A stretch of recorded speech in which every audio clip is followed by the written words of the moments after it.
Badator Euskaraldia. Aurten ariketa 2022ko azaroaren 18tik abenduaren 2 egingo dugu. Ahobizi eta Belarri prest rolekin.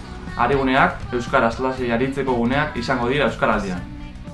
Euskaraz hitz egiteko aukera bermatuko dute une oro. Bai gure artean eta bai datorrenarekin.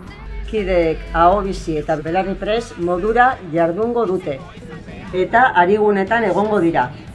Arigunea izango da egunerokotasunean, kide guztiak euskara ulertu Eta ariketa egingo duen taldea.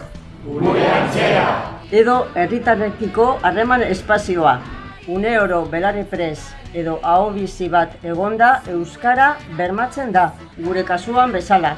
Helburu nagusia euskararen erabilera handitzea da. Horrek ariketari zilegitasuna Eta babesa eskainiko dizkiolako. zer egin behar da izena emateko? Lehenengo, ariguneak identifikatu. Eta gero, jakinarazi. zenbat dituzuen eta zenbat kidek parte hartuko duten. Hitzez egiteko garaia da. Hitzez egiteko garaia da. Hitzez egiteko garaia da, eman izena.